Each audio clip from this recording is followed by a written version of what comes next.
Hello, अस्सलाम वालेकुम। वालेकुम अस्सलाम। हमने आज मैथ्स पढ़ना था ना।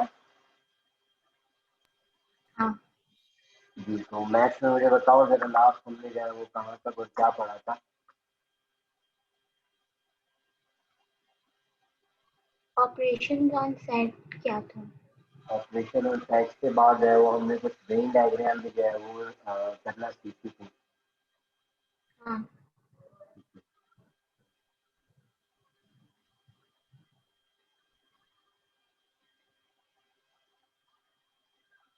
ठीक है, तो आज हमें कहाँ से और क्या स्टार्ट करना था।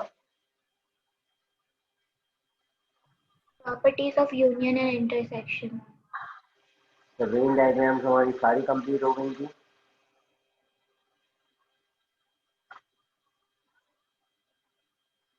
हाँ, तो कुछ काम दिया था मैंने इसका फर्स्ट जो लेक्चर था हमारा मैथ्स का उससे रिलेटेड। हाँ वो एक्सरसाइज 5.1 और 5.2 के दो क्वेश्चन सॉल्व करने के लिए। तो उन क्वेश्चन के जो है वो आंसर देखे बुक के पीछे, समझ आ रहे हैं, सारे सॉल्व हो गए तुमसे। हाँ होगा। ठीक है।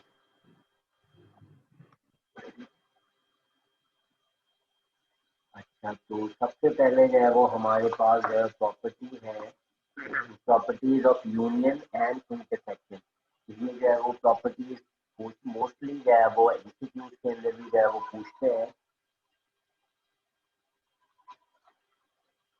तो properties of union and intersection.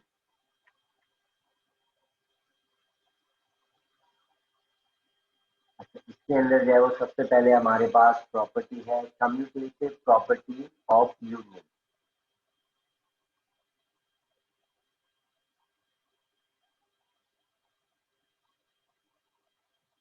Union and intersection, क्योंकि ये प्रॉपर्टी जो है वो दोनों पे अप्लाई होती है, तो हम दोनों को एक साथ देख लेते हैं।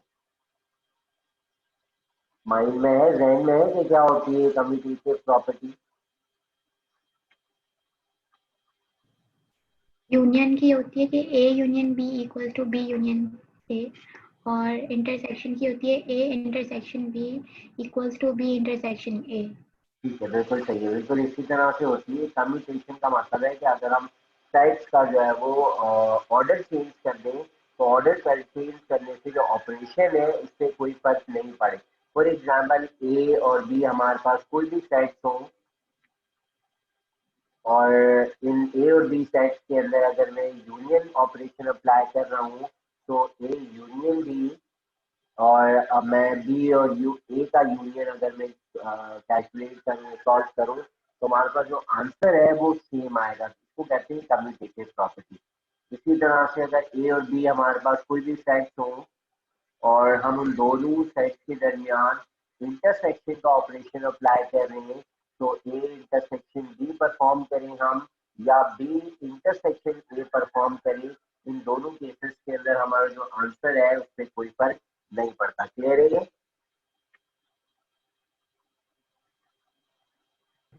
हाँ, अच्छा, देन हमारे पास कम्यूटेटिव प्रॉपर्टी इंटरसेक्शन की और यूनियन की हमने एक साथ देख ली। उसके बाद है associative property of union.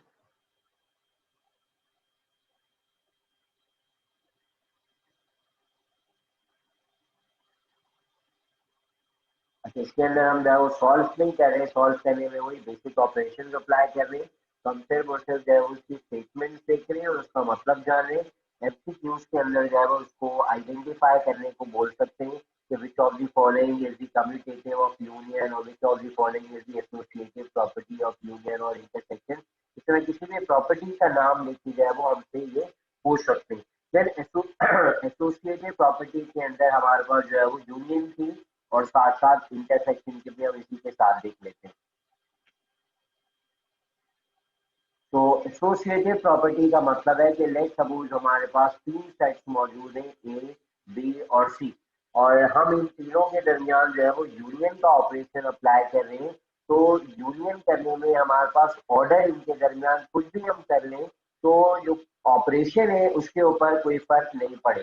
For example, A B and C, अगर मैं ए और बी को पहले यूनियन कर लूं और उसके बाद में यूनियन लूं सी के साथ, या फिर ए बी और सी सेट्स के अंदर मैं पहले जो है वो बी और सी का यूनियन कर दूं, देन उसके बाद में जो है वो ए के साथ यूनियन करूं, इन दोनों रिजल्ट्स के अंदर जो है वो कोई फर्क नहीं पड़ेगा, दोनों रिजल्ट जो है वो बिल्कुल सेम होंगे। ये वाली जो प्रॉपर्टी है, प्रॉपर्टी कहलाती है associative property of union. And similarly यही काम अगर हम इंटरसेक्शन के साथ करें, कि फॉर एग्जाम्पल हमारे पास इसी तरह के कोई 3 सेट्स मौजूद है और मैं पहले जो है वो ए और बी का इंटरसेक्शन परफॉर्म करता हूँ, और जो मेरा रिजल्ट आता है या जो मेरा आंसर आता है उसके साथ इंटरसेक्शन ले लूँ सी का, तो मेरा जो रिजल्ट है वो बिल्कुल सेम होगा अगर मैं बी और सी का इंटरसेक्शन पहले सॉल्व करूँ और इसका जो आंसर आए उसका इंटरसेक्शन में ए के साथ ले लूँ। तो ये जो रिजल्ट है दोनों, ये दोनों हमेशा बराबर होंगे। क्लियर है ये? हाँ। ठीक है।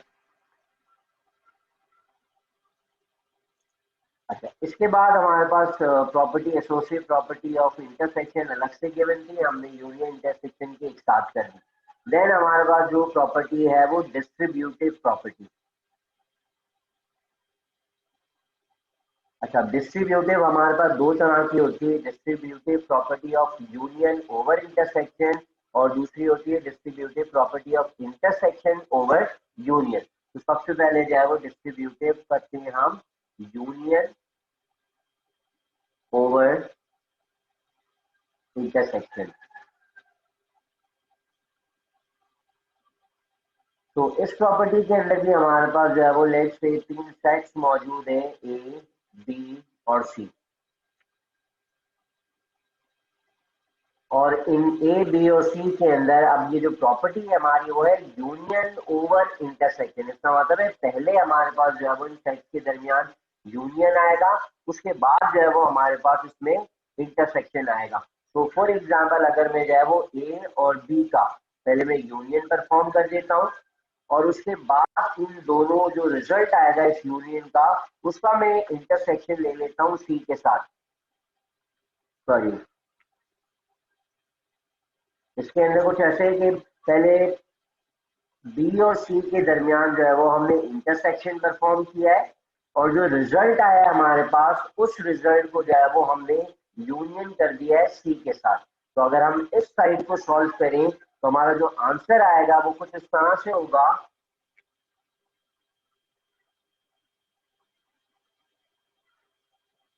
कि ए यूनियन बी और ए यूनियन सी, इन दोनों ऑपरेशन के दरमियान जो है वो इंटरसेक्शन अप्लाई हो जाएगा। इसको हम सॉल्व करके भी देखते हैं। ये जो दोनों साइड है distributive property of union over intersection की, ये हमारे पास जो रिजल्ट आएंगे वो सेम आएंगे। इसके लिए हम जो है वो कुछ सेट सपोज कर लेते हैं। For example set A is equal to 1 and 2 और सेट बी हम सपोज कर लेते हैं 2 and 3 और सेट सी सपोज कर लेते हैं हम 1 और 3। ये हमारे पास 3 सेट्स मौजूद है, इसमें हम लेफ्ट हैंड साइड और राइट हैंड साइड दोनों साइड को सॉल्व करते हैं और अकॉर्डिंग टू दिस प्रॉपर्टी हमारा जो रिजल्ट है वो सेम आएगा। तो सबसे पहले जो है वो हम यहाँ पर लेफ्ट हैंड साइड को सॉल्व करें। लेफ्ट हैंड साइड की स्टेटमेंट है हमारे पास A union of B intersection C. तो इस पूरी स्टेटमेंट में सबसे पहले क्या सॉल्व होगा? B intersection C. तो पहले हम बी और सी का इंटरसेक्शन फाइंड कर लेते हैं, बी इंटरसेक्शन सी। तो ऊपर हमारे पास दोनों सेट तीनों सेट्स गिवन है, तो इन तीनों सेट्स के अंदर बी और सी का इंटरसेक्शन क्या आएगा? 3। क्या आएगा? 3। 3 हमारे पास जो है वो इंटरसेक्शन आ गया। देन हम इस सेट का जो हमारे पास बी इंटरसेक्शन सी से आया है इसका यूनियन ले लेंगे सेट ए के साथ, और सेट ए के साथ यूनियन लेंगे तो सेट ए में हमारे पास 1 और 2 है, बी इंटरसेक्शन सी के अंदर हमारे पास एलिमेंट 3 है। तो जब हम इसका यूनियन लेंगे ए के साथ तो हमारा आंसर क्या आएगा? 1 2 3। 1 2 एंड 3। ठीक है, तो ये हमारी लेफ्ट हैंड साइड का जो है वो आंसर आ गया, set is equal to 1 2 and 3। उसके बाद बिल्कुल इसी तरह से इन्हीं सेट्स को लेके हम अपनी राइट हैंड साइड को सॉल्व करते हैं। और राइट हैंड साइड में हमारे पास है A union B and intersection with A union C. तो सबसे पहले क्या सॉल्व करें? A union B। पहले हम ए यूनियन बी निकाल लेते हैं। तो ए यूनियन बी की वैल्यू बताओ मुझे direct. 1 2 3। 1 2 and 3। Similarly A union C बताओ। 1 2 and 3। 1 2 एंड 3। देन लास्ट में हमारे पास हमें इन दोनों का इंटरसेक्शन लेना है। तो A union B intersection with A union C. तो रिजल्ट क्या आएगा हमारे पास?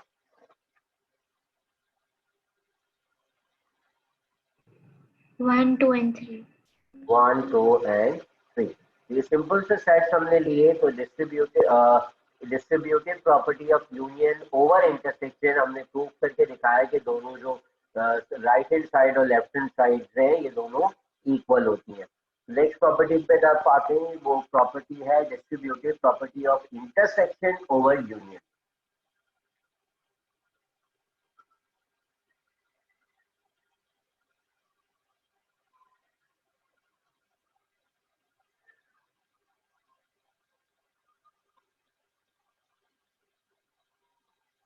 तो जिस तरह यूनियन ओवर इंटरसेक्शन में हमारे पास जो दो सेट्स थे, तीन सेट्स थे ए बी और सी। उसमें क्या था कि पहले जो है वो यूनियन ओवर इंटरसेक्शन के अंदर यहाँ यूनियन आता था और यहाँ इंटरसेक्शन आता था। और यहाँ पर इंटरसेक्शन ओवर यूनियन के अंदर यहाँ पहले इंटरसेक्शन आएगा और फिर यहाँ इन दोनों सेट्स के दरमियान जो है वो यूनियन आ जाएगा। तो ये हमारे पास लेफ्ट हैंड साइड फॉर्म हो गई। और दूसरी साइड के अंदर हम जो है वो ए का इंटरसेक्शन बी के साथ लिखेंगे और ए का इंटरसेक्शन सी के साथ। तो ए इंटरसेक्शन बी और ए इंटरसेक्शन सी, और इन दोनों के दरमियान जो ऑपरेशन होगा वो होगा यूनियन का। तो यहाँ हम जो है वो एक और सेट्स ले लेते हैं और उन सेट्स को लेकर क्वेश्चन इस प्रॉपर्टी को जो है वो वेरीफाई करते हैं। तो लेट्स सपोज सेट ए हमारे पास है 1 2 एंड 3। सेट बी हमारे पास आ जाएगा 2 3 एंड 4। और सेट सी हम ले लेते हैं 1 3 और 5। ये हमारे पास तीन सेट्स आ गए। इन तीन सेट्स को लेके जो है वो हम इस प्रॉपर्टी को वेरीफाई करते हैं। तो सबसे पहले हम अपनी लेफ्ट हैंड साइड को ले लेते हैं और लेफ्ट हैंड साइड को सॉल्व करते हैं। तो लेफ्ट हैंड साइड में सबसे पहले क्या सॉल्व होगा? B union C। सबसे पहले जो है वो हम सॉल्व करते हैं बी यूनियन सी। तो बी और सी का यूनियन आंसर बताओ मुझे डायरेक्ट।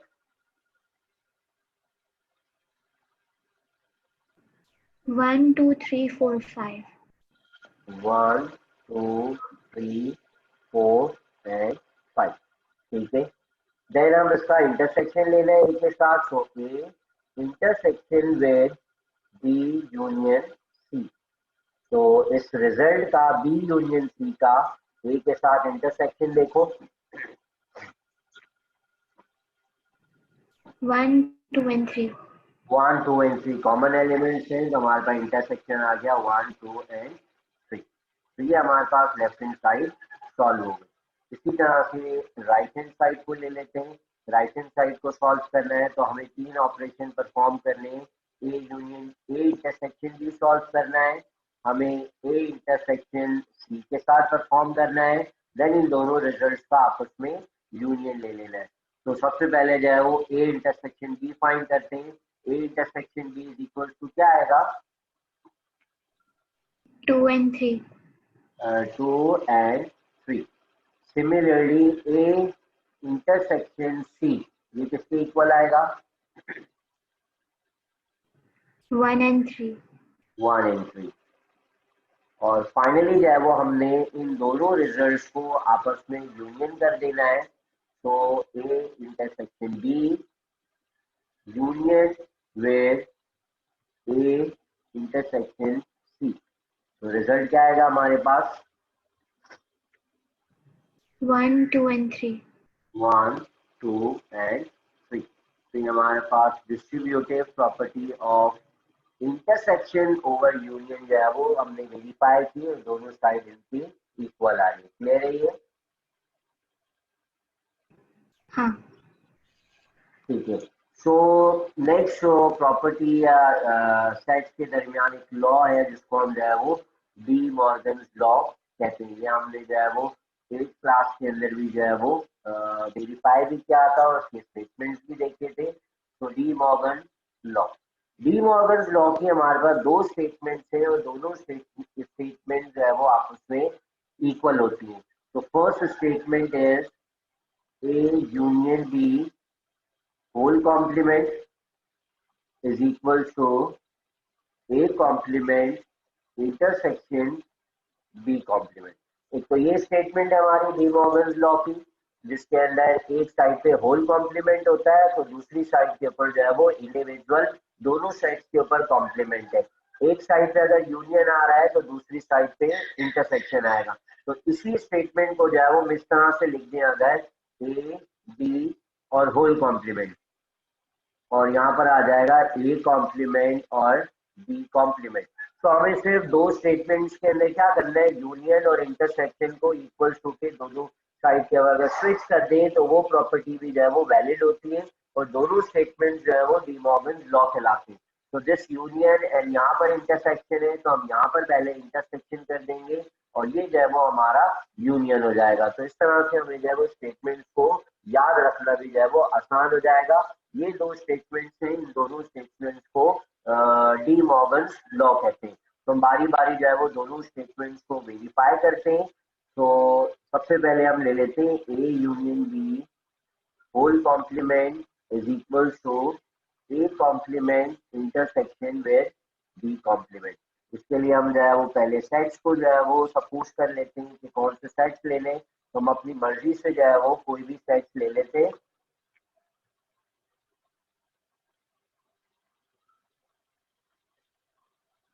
तो यहाँ पर अब हमें जो है वो तीसरा सेट नहीं लेना, हमें सिर्फ ए और बी ये दो सेट्स रिक्वायर्ड होंगे और साथ साथ हमें कॉम्प्लीमेंट भी कैलकुलेट करना है। तो हमें पता है कॉम्प्लीमेंट का मतलब होता है डिफरेंस फ्रॉम यूनिवर्सल सेट। यहाँ पर हमें एक यूनिवर्सल सेट भी रिक्वायर्ड होगा। तो हम वेरीफाई करने के लिए अपनी मर्जी से आसान से स्मॉल से सेट्स ले लेते हैं। Let suppose universal set is equal to 1 2 3 4 and 5। इसी तरह सेट ए हम ले लेते हैं 2 एंड 5, 2 5 एंड 1 और सेट भी हम सपोज कर लेते हैं लेट सपोज 1 3 एंड 5। तो इसको सॉल्व करते हैं। तो सॉल्व करने के लिए पहले कोई भी एक साइड ले लेते हैं। तो मैंने लेफ्ट हैंड साइड ले ली। तो left hand side states that A union B whole complement. तो A union B whole complement अगर हमें सॉल्व करना है तो सबसे पहले क्या सॉल्व होगा? A union B. पहले तो हम जो है वो ए यूनियन बी सॉल्व कर देते हैं। तो ए यूनियन बी का मुझे डायरेक्ट आंसर बता दो। 1 2 3 5. 1 2 3 एंड 5। इसके बाद हमें इसका कॉम्प्लीमेंट लेना है और कॉम्प्लीमेंट का मतलब होता है यूनिवर्सल में से सब्ट्रैक्ट करना। तो A union B whole complement will be equal to universal set minus A union B। अब सब्ट्रैक्ट करते हुए हमें पता है कि सब्ट्रैक्शन करते वक्त हमेशा हम कॉमन एलिमेंट्स को कैंसिल कर देते हैं और जो रिमेनिंग एलिमेंट्स है वो हमेशा यूनिवर्सल सेट्स में से लिखे जाते हैं। तो ए यूनियन बी में हमारे पास आंसर आ रहा है 1 2 3 एंड 5। तो अगर हम 1 2 3 5 इस यूनिवर्सल में से माइनस करेंगे तो हमारे पास आंसर क्या बचेगा? 4। फाइनल आंसर हमारे पास बचेगा 4। तो लेफ्ट हैंड साइड हमारे पास इक्वल आ रही है 4 के। बिल्कुल इसी तरह से जो है वो अब राइट हैंड साइड को सॉल्व करते हैं। तो राइट हैंड साइड के अंदर हमें 3 ऑपरेशन परफॉर्म करने हैं। First is A complement, then हमें बी कॉम्प्लीमेंट, और देन हमें इन दोनों का इंटरसेक्शन कैलकुलेट करना है। सो सबसे पहले ए कॉम्प्लीमेंट देखेंगे। So A complement is equal to हमारे पास यूनिवर्सल सेट माइनस ए। तो यूनिवर्सल सेट में से ये हमारे पास 1 2 3 4 5 यूनिवर्सल सेट है, एंड 2 5 1 जो है वो सेट ए है। जब हम सब्ट्रैक्ट करेंगे, कॉमन एलिमेंट्स को कैंसिल कर देंगे, तो फर्स्ट सेट में जो रिमेनिंग एलिमेंट्स बच गए वो होगा हमारा कॉम्प्लीमेंट। तो आंसर बताओ क्या रिमेनिंग बचेगा? 3 and 4। 3 and 4. So universal set minus A is equal to 3 and 4. Similarly B complement calculate करेंगे। बी कॉम्प्लीमेंट का मतलब है universal set minus set B. जब हम सब्ट्रैक्ट करेंगे, यूनिवर्सल सेट में 1 2 3 4 5 एंड सेट बी में हमारे पास है 1 3 एंड 5। तो सब्ट्रैक्ट करने के बाद हमारे पास क्या बचेगा? 2 and 4। हमारे पास बचेगा 2 एंड 4। सो ये हमारा दोनों ऑपरेशन आ गए। तो फाइनली हमें जो है वो करना है A complement intersection with B complement. तो किसके इक्वल आ जाएगा? दोनों के रिजल्ट हमने यहाँ पे निकाले। This is A complement and this is B complement. तो दोनों को जब हम इंटरसेक्शन करेंगे तो कॉमन एलिमेंट कौन सा आ रहा है दोनों में? 4। 4 आ रहा है। So this 4 is our final answer. तो अब मेरी जो राइट हैंड साइड थी उसका आंसर रिजल्ट आ रहा है 4, और यहाँ मैंने जो है वो लेफ्ट हैंड साइड सॉल्व की थी। दोनों का जो हमारा आंसर है वो आ रहा है 4। इसका मतलब है कि दोनों जो स्टेटमेंट्स लिखे हुए दोनों के रिजल्ट सेम आ रहे हैं, इसलिए ये दोनों स्टेटमेंट जो है वो हमेशा आपस में बराबर होंगी, चाहे सेट की वैल्यूज कुछ भी हो। इसके जो रिजल्ट है, इसका जो आंसर है वो हमेशा सेम होगा। अब इसकी वेन डायग्राम भी साथ साथ ड्रॉ कर देते हैं। तो वेन डायग्राम ड्रॉ करते हैं हम।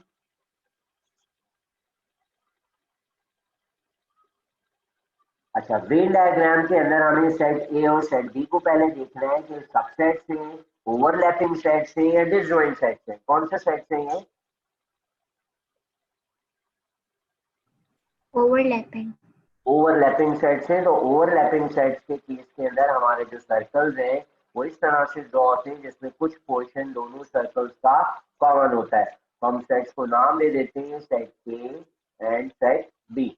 और जब ड्रॉ करने के बाद, आइडेंटिफाई करने के बाद, जो सबसे पहले एलिमेंट्स फिल होंगे वो इस कॉमन वाले रीजन के अंदर होते हैं। तो कॉमन रीजन के अंदर कॉमन एलिमेंट्स लिखते हैं। तो ए और बी के अंदर कॉमन एलिमेंट्स कौन से हैं? 5। 5 एंड 1। तो ये दो हमारे पास कॉमन एलिमेंट आ गए 1 एंड 5। अच्छा, सेट ए के रिमेनिंग एलिमेंट्स कौन से रह गए? 2 ए में है और बी में 3। तो ए में जो 2 रिमेनिंग बच गया वो यहाँ आ जाएगा, और बी के अंदर रिमेनिंग 3 बच गया वो यहाँ पे आ जाएगा। तो ये हमारे पास सेट ए और सेट बी हो गए। देन हमारे पास जो है वो यूनिवर्सल सेट के लिए हमने ये बॉक्स बना दिया। तो ये हमारे पास यूनिवर्सल सेट आ गया। तो यूनिवर्सल सेट के अंदर जो एलिमेंट्स है 1 2 3 4 5, ए और बी दोनों यूनिवर्सल के अंदर आ रहे हैं। इसका मतलब 1 3 5 और 2, इन सारे एलिमेंट्स को अब हमें दोबारा लिखने की जरूरत नहीं है, बिकॉज ये ऑलरेडी यूनिवर्सल सेट के अंदर ही आ रहे हैं। कौन सा एलिमेंट है जो यूनिवर्सल सेट के अंदर नहीं लिखा हुआ? 4। 4 है, जो कि अब इस पूरे बॉक्स के अंदर हम कहीं पर भी लिख सकते हैं।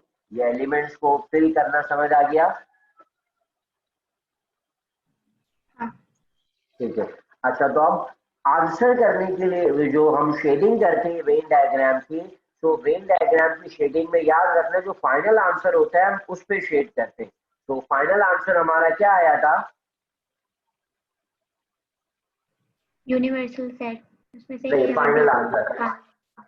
फाइनल आंसर में A union B whole complement का भी आंसर 4 आया था, और A intersection A complement intersection B complement, इसका भी आंसर जो है वो हमारे पास 4 आया था। तो हमारा जो वो रीजन, वो हिस्सा जहाँ पे 4 लिखा हुआ है, हम उस पूरे हिस्से को जो है वो शेड कर देंगे। तो हमारा जो इस स्टेटमेंट थी Venn diagram D Morgan law की, तो ये हमारे पास इस statement of D Morgan law की वेन डायग्राम आ गई। तो ये वो हिस्सा है जो हमेशा शेड होगा जब हम इस स्टेटमेंट की वेन डायग्राम बना रहे होंगे, चाहे एलिमेंट्स की वैल्यूज कुछ भी हो, शेडेड रीजन जो है वो ए और बी के बाहर वाला हिस्सा इस रेक्टेंगुलर बॉक्स के अंदर हमेशा शेड होगा। तो ये स्टेटमेंट हमारी है A union B whole complement, और या फिर A complement intersection B complement.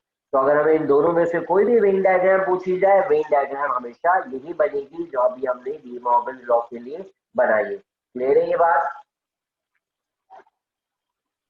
हाँ।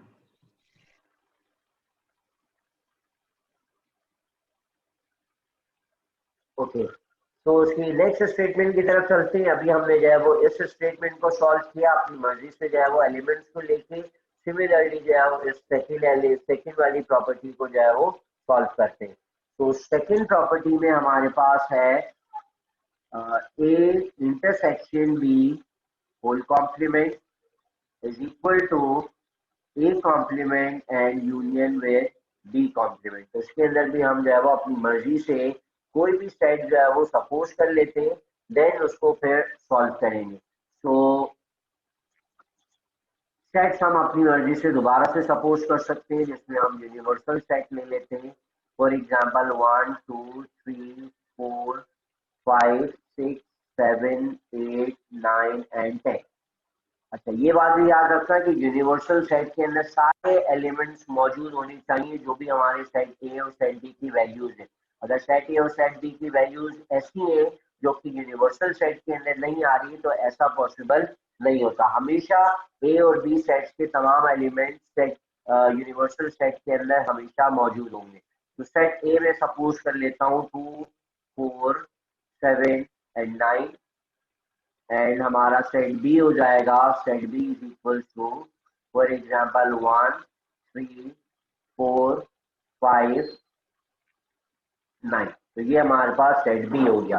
तो इस स्टेटमेंट को सॉल्व करने के लिए उसी तरह से हम एक साइड ले लेते हैं, देन उस साइड को सॉल्व करेंगे। तो सबसे पहले हम जो है वो यहाँ ले लेता हूँ मैं लेफ्ट हैंड साइड। तो लेफ्ट हैंड साइड में हमारे पास है A intersection with B and whole complement. तो सबसे पहले जो हम सॉल्व करेंगे ऑपरेशन को, वो होगा हमारा ए इंटरसेक्शन बी। तो A intersection B means common elements of set A and set B. तो दोनों में कॉमन एलिमेंट्स कौन से हैं? 9 और 9 4। 4 एंड 9। ठीक है, तो 4 आ गया हमारे पास और 9 आ गया। इसी तरह से अब हमें कॉम्प्लीमेंट कैलकुलेट करना है, A intersection B with whole complement. So this is equal to universal minus A intersection B.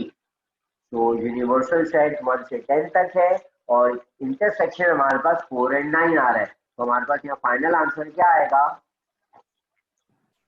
1 2 3 5 6 7 8 10। 5 6 7 8 and 10। ठीक है, ये हमारे पास जो है वो लेफ्ट हैंड साइड सॉल्व होके आ गई। This is equal to left hand side of this de Morgan law. Similarly अब सॉल्व करते हैं राइट हैंड साइड को। तो in right hand side we have A complement union with B complement. तो A complement पहले calculate करेंगे। A complement का मतलब होता है यूनिवर्सल में से सेट के को माइनस करना है। तो आंसर बताओ। 1 3 5 6 8 10। 5 6 8 एंड 10। ठीक है, देन बी कॉम्प्लीमेंट निकालना है। So B complement will be equal to universal minus set B. So universal में से सेट बी को माइनस करो। 6 7 8 10। ठीक है, तो ये हमारे पास जो है वो एलिमेंट्स आ गए, ए कॉम्प्लीमेंट और बी कॉम्प्लीमेंट के। तो फाइनली हमें जो है वो इन दोनों सेट्स का यूनियन परफॉर्म करना है। तो union will be equals to, हमें इन दोनों सेट्स को कंबाइन कर देना है। कंबाइन करके मुझे बताओ यूनियन क्या आएगा। 1 2 3 5 6 7 8 10। ठीक है, तो दोनों जो साइड थी हमारी, लेफ्ट हैंड साइड और राइट हैंड साइड, ये दोनों जो है वो इक्वल आ रही है। इसका मतलब ये दोनों स्टेटमेंट्स जो है वो एक दूसरे के इक्वल है। तो इसी तरह से अब जो है वो हम इसकी वेन डायग्राम भी ड्रॉ करते हैं। अब वेन डायग्राम में मुझे बताओ दोनों साइड्स कौन से हैं। ओवरलैपिंग। दोनों सर्कल्स जो है वो हमारे पास ओवरलैपिंग सर्कल्स हैं। तो हम जो है वो दोनों दो ओवरलैपिंग सर्कल्स ड्रॉ कर देते हैं। तो ये ओवरलैपिंग सर्कल्स आ गए और यूनिवर्सल सेट के लिए जो है वो हम एक रेक्टेंगुलर बॉक्स सपोज कर लेंगे। तो ये हमारे पास रेक्टेंगुलर बॉक्स आ गया। तो सेट्स को आइडेंटिफाई करने के बाद जो है वो हम उसके अंदर एलिमेंट्स को पुट करते हैं। तो एलिमेंट्स को पुट करने के लिए हम सबसे पहले जो है वो सेट्स को आइडेंटिफाई किया कि सेट ए और सेट बी हमारे जो है वो ओवरलैपिंग सेट्स थे, जिसमें यूनिवर्सल सेट आ गया। यूनिवर्सल सेट जो है वो हमेशा सुपर सेट होगा ए सेट और बी सेट का। तो सबसे पहले फिल करते हुए हम कॉमन एलिमेंट्स को पुट करेंगे। तो ए और बी के अंदर कॉमन एलिमेंट्स कौन से हैं। 4 and 9। 4 एंड 9। तो 4 एंड 9 जो है वो यहाँ पर सेट ए और सेट बी के कॉमन पार्ट के अंदर आ गए। देन हम रिमेनिंग एलिमेंट्स को पुट करेंगे। सेट ए के रिमेनिंग एलिमेंट्स कौन से हो गए। 2 and 7। 2 एंड 7। तो रीजन ए के अंदर जो है वो हमने 2 और 7 पुट कर दिया। और सेट बी के रिमेनिंग एलिमेंट्स कौन से आ रह गए। 1 3 and 5। 1 3 एंड 5। तो ये हमारे पास जो है वो वैल्यूज पुट हो गई। अब यूनिवर्सल सेट को पुट करेंगे। देखो यूनिवर्सल सेट के कौन से एलिमेंट है जो यहाँ शामिल नहीं हुआ, तो हम उसको जो है ए और बी के बाहर और यूनिवर्सल सेट के अंदर पुट कर देंगे। तो 1 से 10 तक सारे डिजिट्स थे। तो 1 भी हो गया, 2 ये हो गया, 3 4 5 6 नहीं है हमारे पास, तो हमने इस बॉक्स के अंदर कहीं पर भी जो है वो 6 लिख दिया। देन 7, अब 8 हमारे पास नहीं है, तो हम इस बॉक्स के अंदर कहीं पर भी 8 लिख देंगे। देन ये हो गया 9 और फाइनली 10 भी नहीं है, तो 10 भी हम इस बॉक्स के अंदर कहीं पर भी लिख देंगे। तो ये हमारे पास यूनिवर्सल सेट भी कंप्लीट हो गया। क्लियर है ये। हाँ। ठीक है, तो अब हमें जो है वो इसको शेड करना है रिजल्ट को अपने। तो हमारा जो आंसर है वो कंप्लीट आंसर जो है वो शेड होना चाहिए हमारे इस मेन डायग्राम में। जिसमें हमारे पास जो आंसर आया था it is equal to 1 2 3 5 6 7 8 and 10। इसका मतलब यहाँ पे 4 और 9 मौजूद नहीं है। इसका मतलब ये हुआ कि हमें इस बॉक्स के अंदर तमाम एलिमेंट्स को शेड करना है सिवाय 4 और 9 के। इसका मतलब ये हुआ कि ये जो कॉमन वाला हिस्सा है इसको छोड़ के ये पूरी डायग्राम जो है वो हमारी शेड हो जाएगी for this statement of D Morgan law. तो ये हमारे पास डायग्राम आ जाएगी इस डी मॉर्गन लॉ की।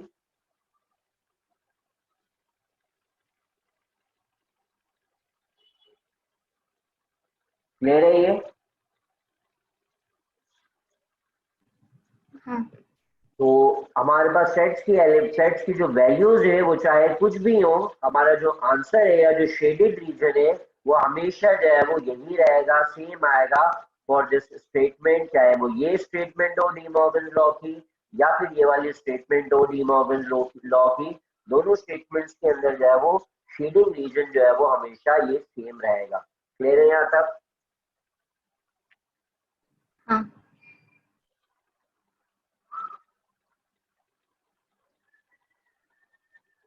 अच्छा, देन 5.2 मैंने दे दी थी, कहाँ तक करने को दी थी 5.2।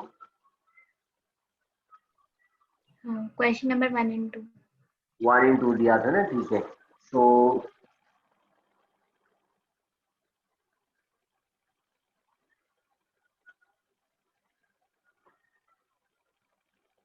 तो यहाँ पर जो है वो इसी स्टेटमेंट के अंदर या इसी के अंदर जो है वो ये नोट कर लेना कि यहाँ पर एक्सरसाइज सेम है हमारे पास वो 5.2, इसी से रिलेटेड जो अभी हमने पढ़ा था डी मॉर्गन लॉ की statement.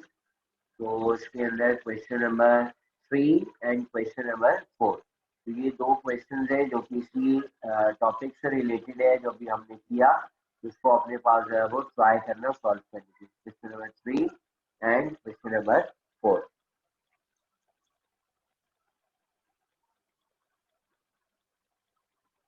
Okay, so next topic कौन सा है हमारा? Verify the fundamental properties mentioned in SLO 1.2.1 for given sets. ठीक है, तो ये अभी हमने जो है वो कम्यूटेटिव प्रॉपर्टी है, कम्यूटेटिव लॉ पढ़ा था, इसके अंदर जो है वो वेरीफाई नहीं किया। वो जो लास्ट वाले, तो वो लास्ट वाले जो स्टेटमेंट्स थी, प्रॉपर्टी थी, जिसमें union over intersection and intersection over union, जिसको हमने यहाँ वेरीफाई किया भी था, और यहाँ पे जो है वो अपनी मर्जी से सेट्स लेके जो है वो वेरीफाई करके भी दिखाया है। हमने साथ साथ जो है इनकी वेन डायग्राम्स भी की थी। तो डी मॉर्गन्स लॉ के जिस तरह हमने जो है वो वेन डायग्राम की, उसी तरह इन सेट्स की भी जो है वो वेन डायग्राम, प्रॉपर्टीज की वेन डायग्राम बना सकते हैं। Distributive property of intersection over union and union over intersection, कोई भी सेट्स की वैल्यूज लेके इनको सॉल्व करके, और फिर जिस तरह हमने आंसर को देख के शेड किया, इस तरह से हम जो है वो तुम भी इसकी प्रैक्टिस करना इन प्रॉपर्टीज की वेन डायग्राम बनाने की। क्लियर है यहाँ तक? हाँ।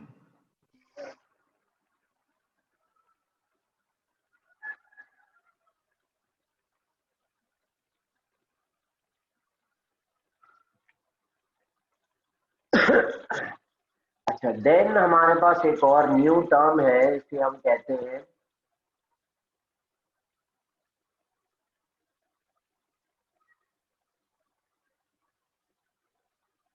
देन हमारे पास जो न्यू टर्म है उसे हम कहते हैं ऑर्डर पेयर।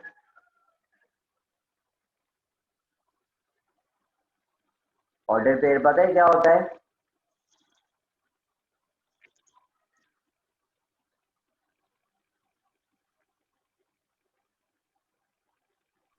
नहीं। ओके, सो ऑर्डर पेयर हमारे पास जो है वो एक पॉइंट के कोऑर्डिनेट्स होते हैं, कोऑर्डिनेट्स ऑफ अ पॉइंट।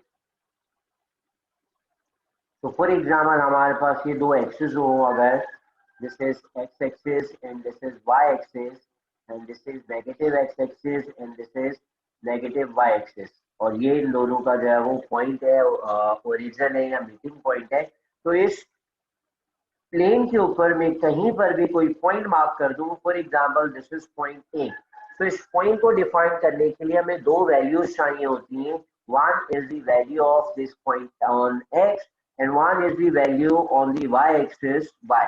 तो किसी भी पॉइंट को आइडेंटिफाई करने के लिए उसकी पोजीशन या उसके लोकेशन को आइडेंटिफाई करने के लिए जो डिटेल हमें चाहिए होती है, उसे हम ऑर्डर पेयर कहते हैं। और ऑर्डर पेयर के अंदर क्या होता है? ऑर्डर पेयर के अंदर जो है वो उस पॉइंट की एक्स की वैल्यू होती है और उसके उस पॉइंट की वाई की वैल्यू होती है।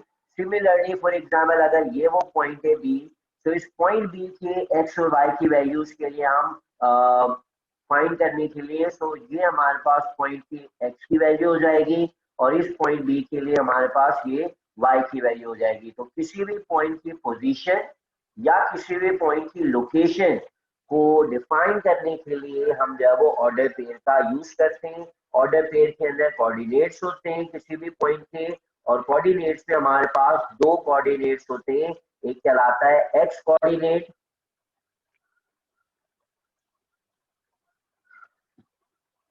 और दूसरा कहलाता है वाई कोऑर्डिनेट। सो किसी भी पॉइंट को हम जो है वो कैपिटल लेटर से रिप्रेजेंट करते हैं, और जब हम उसके कोऑर्डिनेट्स को डिफाइन कर रहे होंगे तो हमेशा इस पैरेंथेसिस के दरमियान बीच में कॉमा लगा के जो है वो हमेशा कोऑर्डिनेट को या ऑर्डर पेयर को रिप्रेजेंट करेंगे, जिसमें जो पहली वैल्यू लिखी हुई होती है वो हमेशा एक्स कोऑर्डिनेट की होती है और जो दूसरी वैल्यू लिखी हुई होती है वो हमेशा y कोऑर्डिनेट की होती है। सिमिलरली इस x कोऑर्डिनेट को जो है वो हम एब्सिसा भी कहते हैं,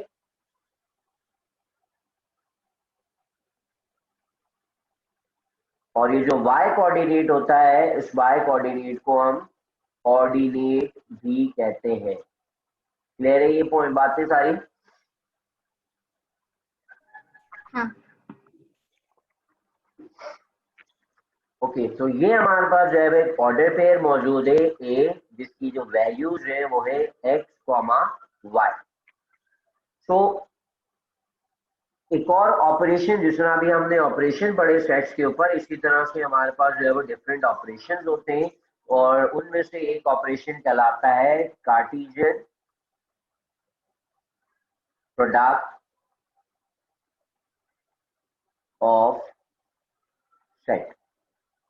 सेट्स के दरमियान जो है वो कार्टेशियन प्रोडक्ट कैलकुलेट करना।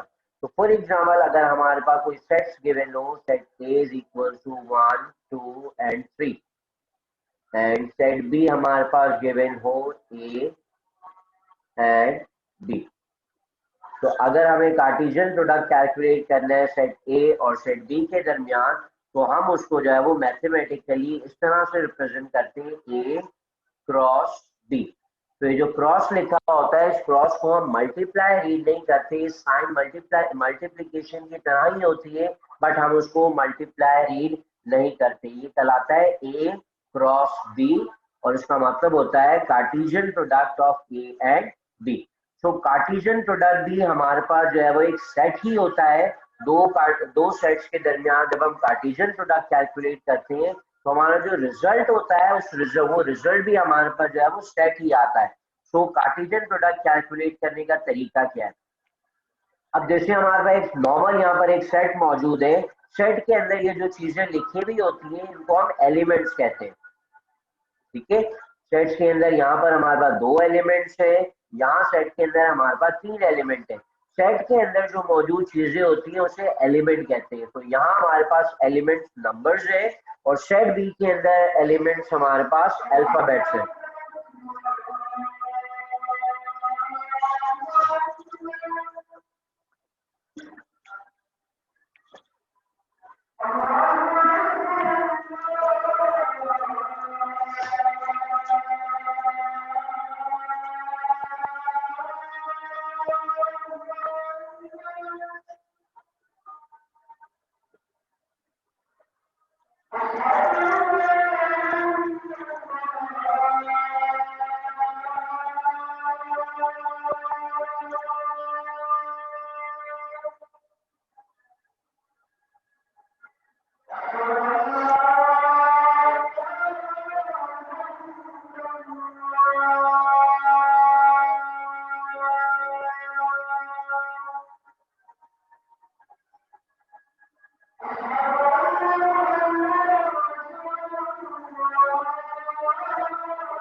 ओके, सो मैं ये कह रहा था कि यहाँ जो है दो सेट्स लिखे हुए हैं, इस सेट के अंदर जो एलिमेंट्स है वो नंबर्स है, जबकि इस सेट के अंदर जो एलिमेंट्स मौजूद है वो अल्फाबेट्स है। इसी तरह से कार्टेशियन प्रोडक्ट भी जो है वो एक टाइप का सेट ही होता है, हमारे पास जो आंसर आता है वो सेट ही कहलाता है। और जिस तरह यहाँ नंबर्स मौजूद थे एलिमेंट, यहाँ हमारे पास जो है वो अल्फाबेट्स मौजूद थे। सिमिलरली कार्टेशियन प्रोडक्ट जो सेट होता है उस सेट के अंदर हमारे पास नंबर या एलिमेंट्स नहीं होते बल्कि ऑर्डर पेयर मौजूद होते हैं। और ऑर्डर पेयर का मतलब क्या है वो अभी मैंने ऊपर बताया कि पैरेंथेसिस के दरमियान जो है वो दोनों वैल्यूज को जो है हम कॉमा के साथ सेपरेट करके लिखते हैं, जो कि किसी एक पॉइंट की वैल्यू को या पॉइंट की लोकेशन को डिफाइन कर रहा होता है। तो अब कार्टेशियन प्रोडक्ट लिखने का तरीका देखते हैं। ये जो पहला सेट लिखा हुआ होता है ए क्रॉस बी का मतलब है cartesian product of set A with set B. तो सेट ए के हर एलिमेंट का हम ऑर्डर पेयर फॉर्म करेंगे विद। तो पहले हम जो है वो सेट ए का सेट बी के फर्स्ट एलिमेंट के साथ ऑर्डर पेयर फॉर्म करते हैं। तो दिस इज 1 कॉमा ए। इसी तरह से हम 1 का सेट बी के दूसरे एलिमेंट के साथ ऑर्डर पेयर फॉर्म करेंगे। So this will be equal to 1 comma B. इसी तरह से सेट ए के दूसरे एलिमेंट का सेट बी के तमाम एलिमेंट के साथ ऑर्डर।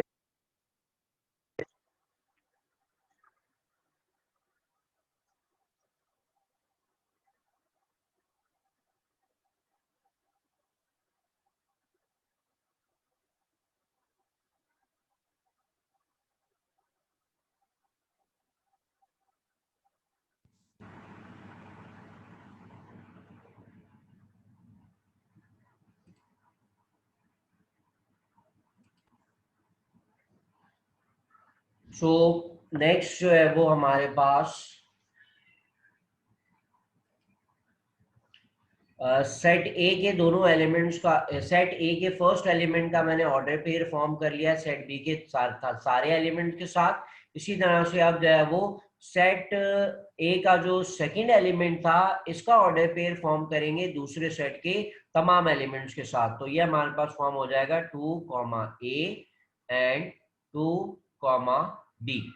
इसी तरह से फाइनल जो एलिमेंट 3 है इसका भी ऑर्डर पेयर फॉर्म करेंगे सेट बी के तमाम एलिमेंट के साथ। तो ये हमारे पास हो जाएगा 3 comma A and 3 comma B. तो ये हमारे पास एक कंप्लीट सेट फॉर्म हो गया। इस सेट के अंदर जो है वो हमारे पास सारे ऑर्डर पेयर्स मौजूद हैं और इन तमाम ऑर्डर पेयर्स को हम आपस में कॉमा के साथ सेपरेट कर देंगे। तो ये मेरे पास जो फॉर्म आई है इस फॉर्म को या इस सेट को हम कार्टेशियन प्रोडक्ट कहते हैं। कार्टेशियन प्रोडक्ट में हमारे पास तमाम जो एलिमेंट्स हैं वो ऑर्डर पेयर मौजूद होते हैं उस कार्टेशियन प्रोडक्ट के सेट के अंदर। क्लियर है ये बात? हाँ ठीक है। तो अगर मैं जो है वो यही काम कुछ इस तरह से करता, लेट सपोज मैं बी क्रॉस ए फाइंड कर रहा हूं या बी का कार्टेशियन प्रोडक्ट फाइंड कर रहा हूं ए के साथ, तो वो जो है वो अब इस तरह से सॉल्व नहीं होगा जिस तरह अभी हमने कम्यूटेशन प्रॉपर्टी की थी। कम्यूटेशन प्रॉपर्टी के अंदर जो है वो हमने देखा था कि ए यूनियन बी सॉल्व करें या बी यूनियन ए सॉल्व करें, दोनों रिजल्ट जो है वो हमारे सेम आ रहे थे। इसी तरह से अगर हम जो है वो बी का कार्टेशियन प्रोडक्ट लेते हैं ए के साथ, सो फॉर एग्जांपल हम जो है वो ये सॉल्व करके देखते हैं। सेट बी का कार्टेशियन प्रोडक्ट ले लें हम सेट ए के साथ। तो सेट बी हमारे पास है ए कॉमा बी और सेट ए हमारे पास मौजूद है 1 2 एंड 3।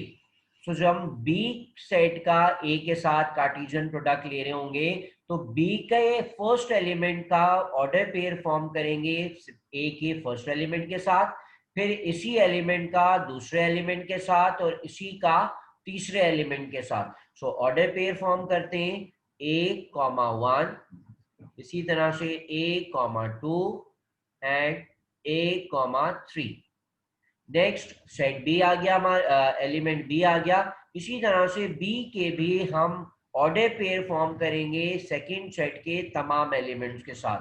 तो मेरे पास जो ऑर्डर पेयर आ जाएंगे वो इक्वल होंगे B comma 1 B, 2 and B, 3।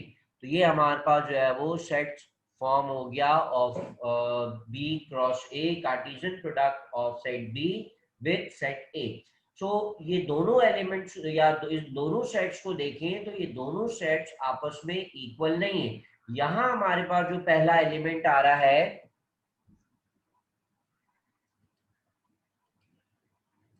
यहाँ जो पहला एलिमेंट हमारे पास आ रहा है वो इक्वल है 1, A के, और यहाँ जो मेरे पास एलिमेंट आ रहा है वो A, 1 के आ रहा है। इसका मतलब है 1,